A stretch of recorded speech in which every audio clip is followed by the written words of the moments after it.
What's going on? This is Dylan with Manoa Chocolate, and today's episode we're going to talk about the economics of craft chocolate and beans. There's too few makers, too many good beans. And this is a unique problem to have because when we first got started in 2010, it was the other way around. There wasn't a lot of good beans, and there was also a minimal understanding of what actually was good. So now we've become aware of what's good. And the interesting thing here is that it wasn't very difficult for the farmers to educate themselves and convert many hectares into quality. So by fermenting and drying well, they were able to get really good quality beans and go from supplying the industrial makers or the commodity market at commodity market prices to all of a sudden getting the, say, $5-6 a kilo to $12 a kilo range. It wasn't that hard for them to learn how to do that and then all of a sudden have 100 tons. Whereas the chocolate makers, we haven't grown that fast. We weren't able to all of a sudden need 100 tons of beans. We're going from one bag at a time to, say, maybe a ton a year to 4 tons a year to 8 tons to 12 tons. It's a much slower growth because we're relying so much more on needing to sell the finished product. So 2010, there's not a lot of good beans. It's kind of hit or miss. Farmers started to learn and educate themselves and create much better quality. Chocolate makers got excited, but the price was still high. What happened about 4 years later in 2014 is we started to rely on certain suppliers we could see doing a good job. There was only a few of them that really gained attraction, and we continue to see them today. So there's something to be said for first to market there. But now there's all of a sudden a lot of small makers wanting to buy beans, but a couple farms can supply all of them and still have a surplus of quality cacao. And so if you're a chocolate maker and you're going through 1 to 4 tons a year, it's not making that big of a difference in the scheme of things.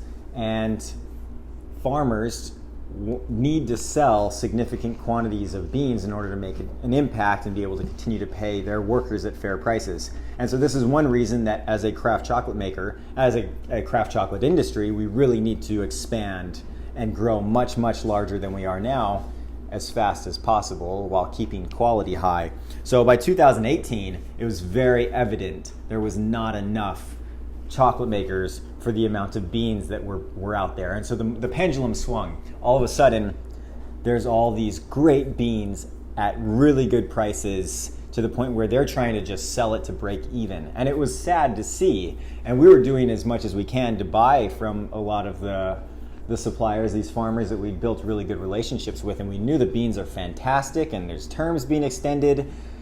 It was just hard to watch. And so that's still kind of where we're at now. And so we're starting to see some of these farms not continue the programs of purchasing at 20% above market rate and then doing a really good job fermenting and drying because there's no market in the craft chocolate world yet. We haven't grown fast enough. And when I say we, I'm just one of many different chocolate makers that need to be able to scale in order to try and continue supporting what these programs and what these farmers are trying to do, or cooperatives are trying to accomplish. Now in Hawaii, we're unique because we can also grow it, and that's the industry we want to develop here. But we are a chocolate maker in the chocolate niche craft chocolate world, just like everybody else. We are buying beans from Ecuador and Tanzania and Dominican Republic and Peru. We also want to make the very best chocolate possible, and that doesn't mean only purchasing from Hawaii. In fact, we couldn't do that even if we wanted to right now. So we're still playing this global game and helping to develop our global craft chocolate world. But that's what the economics look like right now. I know that the pendulum will swing back to the middle or even become a bean seller market again. But it's developing slow. So to wrap this up, any craft chocolate maker, if we want to have a positive impact on this industry and supply chain, we have to become like Zotter in Austria. That is the model, the paragon, the example that we all need to get to in order to be able to sustain ourselves as businesses, as well as spread the word of why our type of chocolate is preferable, why it is better, and why it's worth more. And Zotter, if you don't know about them, they're an amazing company. It's the closest thing to Willy Wonka this world has is Zotter in Austria. It's a fantastical chocolate factory. You must check it out. And on that note, happy chocolate making. Cheers. See you next time.